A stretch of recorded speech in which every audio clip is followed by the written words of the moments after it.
આજે એક વિશેષ અહેવાલ પર વાત કરવા આવ્યા છીએ। આ વિશેષ અહેવાલ છે અંકલેશ્વર જીઆઈડીસી ને લગતો અને એમાં પણ મહત્વની જે ઇમરજન્સીની જે સેવા કહેવાતી હોય છે ડીપીએમસી એટલે કે ફાયર સ્ટેશન જે નોટિફાઈડના અંડરમાં ચલાવવામાં આવી રહ્યું છે। અહીંયા આજ રોજ જે વિગતો બધી સામે આવી છે તેના પરથી સ્પષ્ટ માલુમ પડી રહ્યું છે કે અંકલેશ્વર જીઆઈડીસીની જે નોટિફાઈડની જે ફાયરની જે વિભાગ છે તેની અંદર 2 જેટલા ફાયર ટેન્ડરો આરટીઓ દ્વારા ફિટનેસ ન હોવાને લઈને તેને હાલ રિજેક્ટ કરી દેવામાં આવ્યા છે। જ્યારે અન્ય જે વાહનો છે અન્ય જે ફાયર ટેન્ડરો છે તેને કેટલીક શરતોને આધીન ચલાવવા માટેની મંજૂરી આપવામાં આવી છે। પરંતુ એ પહેલા આપણે આ જે ફાયર વિભાગ જે છે જે ડીપીએમસી છે જે અંકલેશ્વર નોટિફાઈડ એરિયા ઓથોરિટીના અંડરમાં આવતું હોય છે અને તેને ચલાવવા માટે કોન્ટ્રાક્ટ પણ આપવામાં આવતો હોય છે। જ્યારે અંકલેશ્વર જીઆઈડીસીમાં 1200 જેટલા ઉદ્યોગો આવેલા છે ત્યારે આટલી મોટી બેદરકારી કે જે ઇમરજન્સી સેવાની અંદર જોવા મળી છે।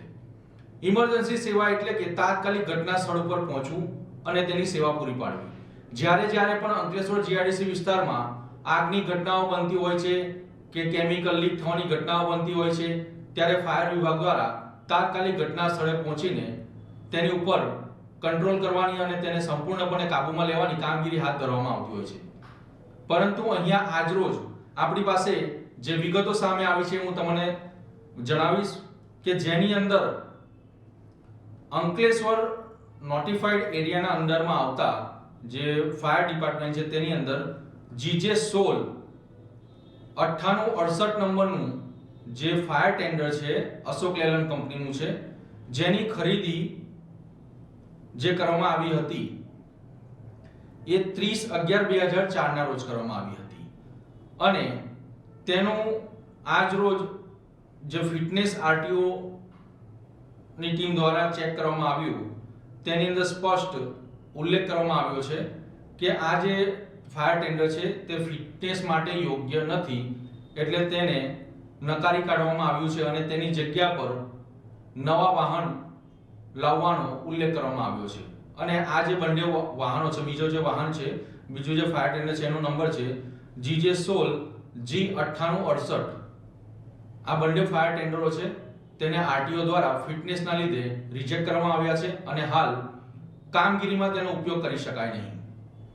જ્યારે અંકલેશ્વર જીઆઈડીસી ની અંદર વાત કરીએ તો 1200 જેટલા ઉદ્યોગો આવેલા છે અને આ 1200 જેટલા ઉદ્યોગોની અંદર અંદાજે 1.5 થી 2 લાખ જેટલા કામદારો કામ કરે છે એ પણ જોખમી કેમિકલની વચ્ચે।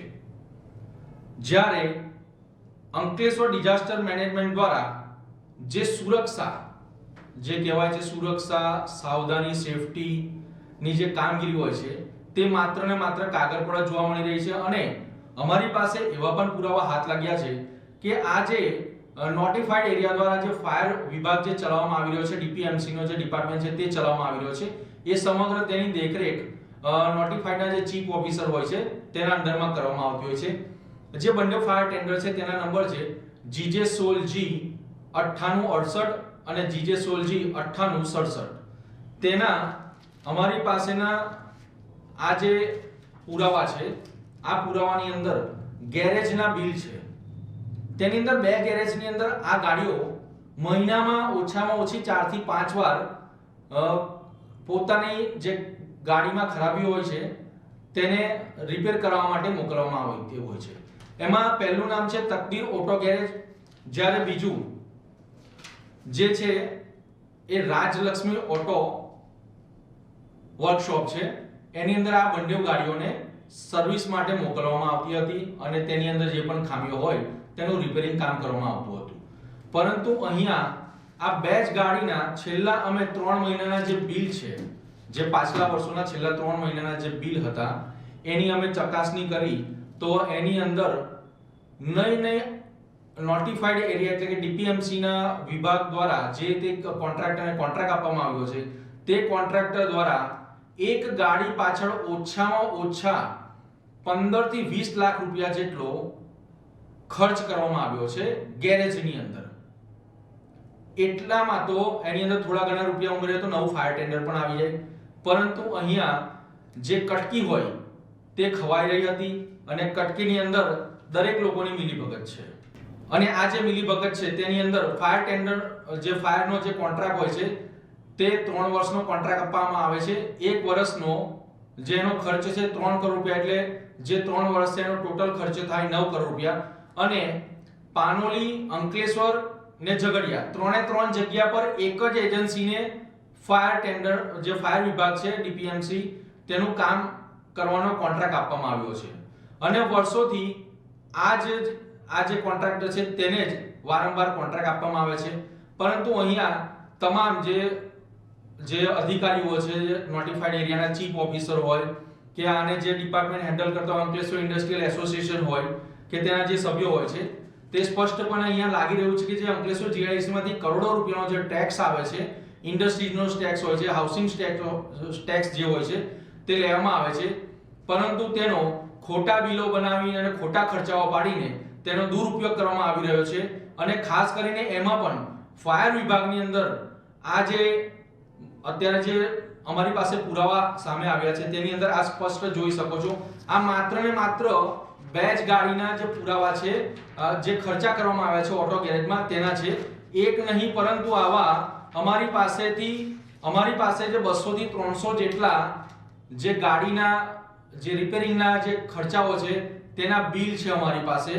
અને આ બિલની અંદર 1-2 રૂપિયો નહીં પરંતુ 15,000, 20,000, 21,000 તેવા ખર્ચા પાડવામાં આવ્યા છે. અને આ બિલો પાસ પણ થઈ ગયા છે અને બિલો ચૂકવાઈ પણ ગયા છે.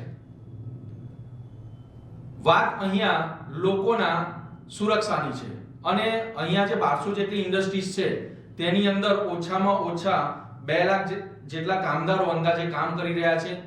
તેઓની પણ અહીંયા સુરક્ષાની જે જવાબદારી હોય છે તેની અંદર ફાયર વિભાગ મહત્વનો ભાગ ભજવતું હોય છે. બીજી વાત જો કરીએ તો અહીંયા અંકલેશ્વર જે ડીપીએમસી એટલે જે નોટિફાઈડ એરિયાના અંદરમાં આવતા જે ફાયર વિભાગ છે તેની અંદર કુલ 12 ટેન્ડર છે. અને તેમાંથી 7 જે ટેન્ડર છે તે 15 વર્ષથી વધુ જૂના છે અને 4 ટેન્ડર 5 વર્ષ જૂના છે, જ્યારે એક ટેન્ડર હાલ મેન્ટેનન્સમાં મૂકવામાં આવ્યું છે. અહીંયા જે સરકારી નિયમો હોય છે તે પ્રમાણે જ્યારે પણ કોઈ પણ વાહન તેની જે ફિટનેસ હોય છે તે ફિટનેસ ન હોય તો તેને રિજેક્ટ કરીને તેને જે વાહન હોય છે તેને કામ કરવામાં લેવામાં આવતું નથી. અને અહીંયા 15 વર્ષ જૂના ફાયર ટેન્ડરો છે, ખૂબ જ ખખડી ગયેલી હાલતની અંદર છે. અને ભૂતકાળમાં પણ તમે જોયું હશે કે જ્યારે આગ લાગી હોય છે ત્યારે કેટલીક ગાડીઓના વાલ કામ નથી કરતા તો કેટલીક ગાડીઓ બંધ પડી જાય છે. તેવા પણ દ્રશ્યો મીડિયા સમક્ષ તમે જોયા છે. જ્યારે આ ઘટના અંગે મીડિયા અધિકારીને પૂછે છે ત્યારે તેઓ મૌન રહે છે, કારણ કે કટકીનો જે ડૂચો હોય છે તે અધિકારીઓ અને જે એસોસિએશનના સભ્યો છે તેઓના મોઢામાં લાગી ગયો હોય છે. વસ્તુ લોકોની સુરક્ષાની છે. જે વસ્તુ ખરાબ છે તે લોકોની સુરક્ષા કેવી રીતે કરી શકશે? જ્યારે ફાયર ટેન્ડરના વાહનો જ ખરાબ હાલતમાં છે, જેની ફિટનેસ નથી, કેટલીક ગાડીઓના ટાયરો બરાબર નથી, કેટલીક ગાડીઓના ટાયરો એકદમ ઘસાઈ ગયા છે. આજે તમે દ્રશ્યોમાં બતાવવામાં આવશે કે આજે અમે જે ફાયર ટેન્ડર જે છે તે જે ફાયર સ્ટેશન ઉપર મૂકવામાં આવ્યા હતા તેના વિઝ્યુઅલ્સ અમે લેવા ગયા ત્યારે અમે ત્યાં જોયું કેટલાક વાહનો કટાઈ ગયેલી હાલતમાં છે, કેટલાક વાહનોના ટાયરોના ઠેકાણા નથી. તેમ છતાં પણ ચલતા હે તો ચલને દો, એવી રીતે ડીપીએમસી રામ ભરોસે ચાલી રહ્યું છે. અને અંકલેશ્વરની અંદર જ્યારે કોઈ મોટી ઘટના સર્જાશે ત્યારે તેનો જવાબદાર કોણ રહેશે? અહીંયા સ્પષ્ટ અમારી પાસે જે પુરાવા છે એની પરથી સ્પષ્ટ દેખાઈ રહ્યું છે કે અધિકારીઓની મિલીભગતથી કોન્ટ્રાક્ટરો દ્વારા કટકી ખાવામાં આવી રહી છે. આ જે ફાયરનો જે કોન્ટ્રાક્ટ છે તેની અંદરથી જો નોટિફાઈડના અધિકારીઓ અને જે અંકલેશ્વર ઇન્ડસ્ટ્રીયલ એસોસિએશનના જે સભ્યો છે, જે પ્રમુખ છે અત્યારના અને જે ભૂતકાળના રહી ગયેલા છે, તે લોકો દ્વારા જો યોગ્ય અને સારી રીતે કામગીરી કરવામાં આવી હોત તો અત્યારે અંકલેશ્વર ફાયર જે અંકલેશ્વર જીઆઈડીસી જે ડીપીએમસી છે તેની અંદર નવા ફાયર ટેન્ડરો પણ આવી ગયા. પરંતુ દરેક લોકોને પોતાનું ખિસ્સું ભરવામાં રસ છે, કોઈ પણ નવી વસ્તુ ખરીદવામાં રસ નથી. જે જૂની છે તેને ચલાવવામાં આવે છે. પરંતુ હાલ જે આરટીઓ નો રિપોર્ટ આપ્યો છે તેની અંદર 2 જેટલા વાહનો ને કાર્યરત કરવામાં નહીં આવે તેવો સ્પષ્ટ ઉલ્લેખ કરવામાં આવ્યો છે અને તેને ડિસમિસ કરવામાં આવ્યા છે.